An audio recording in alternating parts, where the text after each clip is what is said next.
Hello friends, आज के इस वीडियो में हम सीखेंगे डिफरेंट टाइप्स ऑफ स्मेल्स के बारे में। मतलब अलग अलग तरह की जो गंध होती है उसको इंग्लिश में क्या कहा जाता है। हम इस तरह के शब्दों को जनरली अपनी लैंग्वेज में यूज़ नहीं कर पाते हैं क्योंकि हमें इस तरह के शब्दों को यूज़ करने की आदत नहीं होती है। हम कह सकते हैं कि we are not in habit of using such types of words in our day to day conversation. आज हम इन शब्दों को अच्छे से समझ लेते हैं। तो देखिए, सबसे पहला जो वर्ड है वो हमारे पास है स्मेल। स्मेल का मतलब देखिए होता है गंध। अब गंध जो है वो अच्छी भी हो सकती है और बुरी भी हो सकती है। मतलब ये जो स्मेल वर्ड है ये न्यूट्रल है। इसका इस्तेमाल हम सुगंध के तौर पर भी कर सकते हैं और दुर्गंध के तौर पर भी कर सकते हैं। जब हम इस स्मेल का यूज़ सुगंध के तौर पर करते हैं तो हम इसको कहते हैं गुड स्मेल। इसको हम कहते हैं गुड स्मेल। और जब इसी स्मेल का इस्तेमाल हम दुर्गंध के तौर पर करते हैं, जो हमें अच्छी नहीं लगती, अनप्लेजेंट है, तो हम इसका इस्तेमाल बैड के शब्द के साथ यूज़ करके हम इसको बैड स्मेल कहते हैं। तो मतलब यह एक न्यूट्रल वर्ड है। ओके, अब now come to the next जो है वो है हमारा वर्ड फ्रेग्रेंस। फ्रेग्रेंस का मतलब होता है फूलों की सुगंध। कई बार किसी भी फूल की जो सुगंध हमें अच्छी लगती है वो गुड स्मेल तो है, लेकिन उसके लिए पर्टिकुलर वर्ड हमारे पास इंग्लिश में है फ्रेग्रेंस। इसी तरह से इस फ्रेग्रेंस वर्ड का इस्तेमाल जो है वो किसी परफ्यूम की सुगंध के लिए भी किया जाता है। अब नेक्स्ट जो है वो है हमारा इंसेंस। इंसेंस का मतलब होता है कोई भी अगरबत्ती या धूप आदि जो जलाते हैं उसकी जो गंध होती है उसको हम इंसेंस कहते हैं। और हम जानते हैं कि इंसेंस शब्द से ही इंसेंस स्टिक बना है, मतलब अगरबत्ती। तो अगरबत्ती, धूप आदि की जो सुगंध होती है उसको हम इंग्लिश में इंसेंस कहते हैं। इसी तरह से नेक्स्ट है ऑडर। अब ये ऑडर जो है इसका मतलब होता है शरीर की गंध। हम देखते हैं कि हर व्यक्ति के शरीर की जो गंध होती है वो अलग अलग होती है। किसी को किसी के शरीर की गंध अच्छी लगती है, किसी को नहीं भी लगती। तो जो शरीर की जो गंध होती है उसको व्यक्त करने के लिए, उसको डिस्क्राइब करने के लिए हमारे पास इंग्लिश में ऑडर शब्द का इस्तेमाल किया जाता है, जिसका मतलब होता है शरीर की या बदन की जो गंध होती है उसको हम कहते हैं। किसी को ये अच्छी भी लग सकती है और किसी को ये अनप्लेजेंट भी लग सकती है। नेक्स्ट जो है वो हमारे पास है अरोमा। अब देखिए, जो अरोमा जो वर्ड है इसका कई तरह की गंध के सेंस में इस्तेमाल किया जाता है। पहला जैसे हम देख रहे हैं भोजन, किसी भी खाने की जो सुगंध होती है उसको हम अरोमा कहते हैं। जैसे मान लीजिए बरसात हो गई और पड़ोस में कोई पकोड़े बना रहा है तो उसकी जो स्मेल हम तक आ रही है उसको हम अरोमा कहते हैं। और हम कह सकते हैं अरोमा इज़ कमिंग, मतलब भोजन की या खाने की सुगंध जो है वो आ रही है। इसी तरह से अरोमा शब्द का इस्तेमाल पौधों की गंध के लिए भी किया जाता है। मान लीजिए हम किसी बाग बगीचे में जाते हैं या किसी जंगल में जाते हैं तो वहाँ जो भी हरियाली है, जो भी पेड़ पौधे लगे हुए हैं, उनकी जो गंध आती है उसको भी हम अरोमा कहते हैं। इन द सेम वे कोई मसाले हैं, जैसे घर में कोई मसाले कूटे जा रहे हैं, लौंग कूटा जा रहा है, धनिया कूटा जा रहा है, हल्दी है, तो इससे जो उठने वाली जो गंध होती है उसको भी अरोमा कहा जाता है। अब नेक्स्ट जो है वो है हमारा सेंट। सेंट देखिए, वैसे तो हम इसका इस्तेमाल परफ्यूम के तौर पर कर लेते हैं, लेकिन एक्चुअल में सेंट शब्द जो है वो किसी इंसान या जानवर की गंध के लिए इस्तेमाल किया जाता है। हम देखते हैं जो जानवर जो होते हैं वो किसी को किसी के गंध से बहुत जल्दी पहचान लेते हैं। जैसे आमतौर पर जो डॉगी होते हैं वो तुरंत गंध के तौर पर कोई भी जो खोजबीन करनी है या कहाँ उनका भोजन है उस तरह की जो वो पहचान करते हैं वो गंध के तौर पर करते हैं। इसी तरह से हमें भी किसी जानवर की गंध जो है वो पता चलती है। जैसे मान लीजिए गली से कोई सांड गुजरता है तो हमें पता चल जाता है, या इसी तरह से बकरी वगैरह है तो उनके शरीर की जो गंध आती है उसको हम सेंट कहते हैं। इन द सेम वे मनुष्य के गंध की, इंसान के शरीर की जो गंध होती है उसको भी सेंट कहा जाता है। और ये सेंट किसी को अच्छा लगता है और किसी को नहीं लगता। कई बार ये होता है कि आप किसी रूम में गए नहीं, लेकिन वहाँ पहले से कोई व्यक्ति बैठा हुआ है, तो आप आराम से बता सकते हैं कि फला व्यक्ति अंदर बैठा है, क्योंकि उसकी बॉडी का जो सेंट है वो आप तक पहुँच रहा है। In the same way next जो है, ये जो शब्द है ये हमने लिखा है बुके, जिसका अर्थ जो है, मीनिंग जो है वो हम सभी जानते हैं। बुके मतलब फूलों का गुलदस्ता, लेकिन इसी बुके शब्द का इस्तेमाल शराब की जो गंध होती है, ख़ास तरह की जो शराब होती हैं उनकी जो गंध होती है उसको इस्तेमाल करने के लिए, उनके बारे में बताने के लिए बुके शब्द का इस्तेमाल किया जाता है। अब आगे जो हम देखते हैं वो है पंजेंट।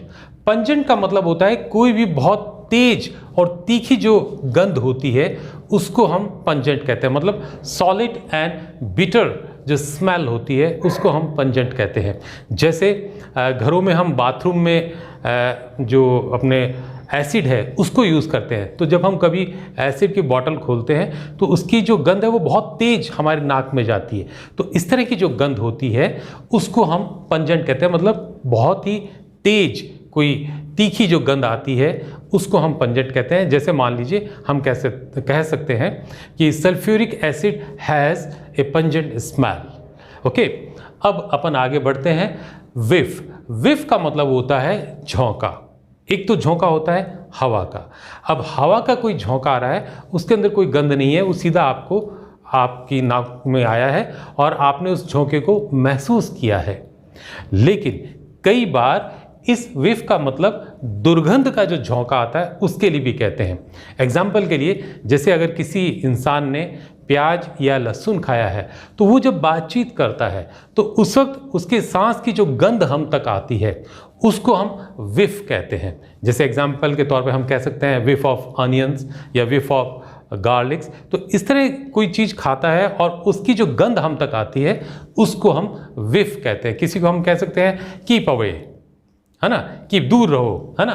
तो ये जो विफ जो है वो इस तरह की जो गंध होती है उसके लिए इस्तेमाल किया जाता है। नेक्स्ट जो है मस्टी। मस्टी शब्द का इस्तेमाल, इस वर्ड का इस्तेमाल लाइब्रेरी की जो गंध आती है, हम जब किसी लाइब्रेरी में जाते हैं तो वहाँ बहुत साल पुरानी जो है वो किताबें रखी होती हैं, जिनमें कुछ डैम्प हैं, कुछ उनमें सीलन भी है और बहुत पुरानी किताबें हैं। तो किसी भी डैम्प और ओल्ड जो चीज़ है उससे जो गंध आती है, और प्राय इस तरह की जो गंध है वो लाइब्रेरी में हमें देखने को, सूंघने को मिलती है। तो लाइब्रेरी की जो गंध है उसको हम मस्टी कहते हैं। और कईयों को ये गंध बहुत अच्छी भी लगती है। जैसे कोई कह सकता है I love musty smell of library, मतलब मुझे लाइब्रेरी की जो मस्टी स्मेल है, किताबों की जो गंध है वो मुझे अच्छी लगती है। इसी तरह से नेक्स्ट जो है वो है स्टेंच।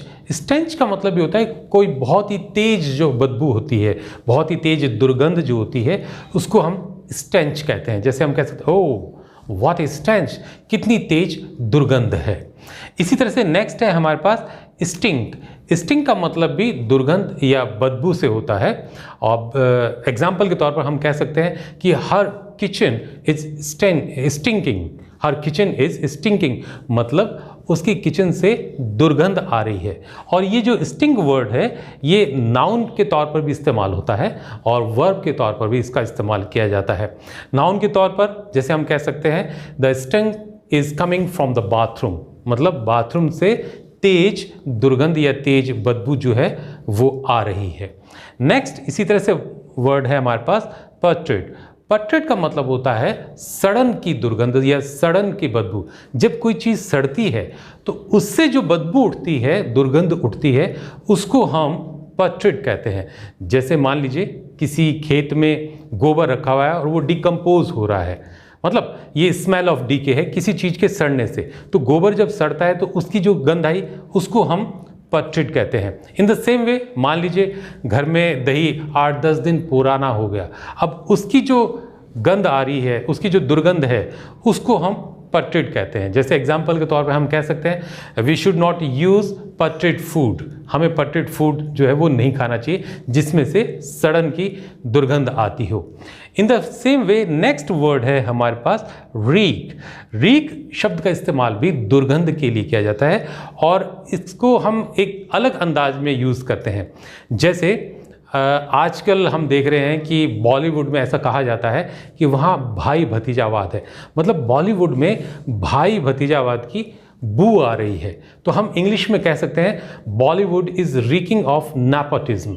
नेपोटिज्म का मतलब भाई भतीजावाद, मतलब बॉलीवुड से भाई भतीजावाद की दुर्गंध आ रही है। तो इस तरह की जो दुर्गंध है या भ्रष्टाचार के संबंध में भी इस शब्द का हम इस्तेमाल करते हैं। नेक्स्ट हमारे पास है एक्रिड।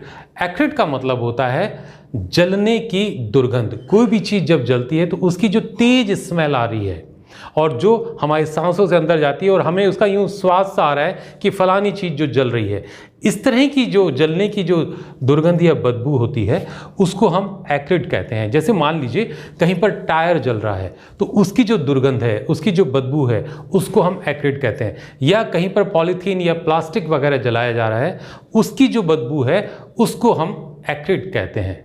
इसी तरह से एक वर्ड और होता है और वो होता है फैटेड, FETID। फैटेड का मतलब होता है सीलन भरी गंध। कभी ऐसा होता है कि कोई बहुत ही पुरानी बिल्डिंग है जिसको काफ़ी समय से नहीं खोला गया है, या कोई रूम ऐसा है जिसको काफ़ी समय से नहीं खोला गया है, तो उसके अंदर एक अजीब तरह की सीलन भरी गंध आती है।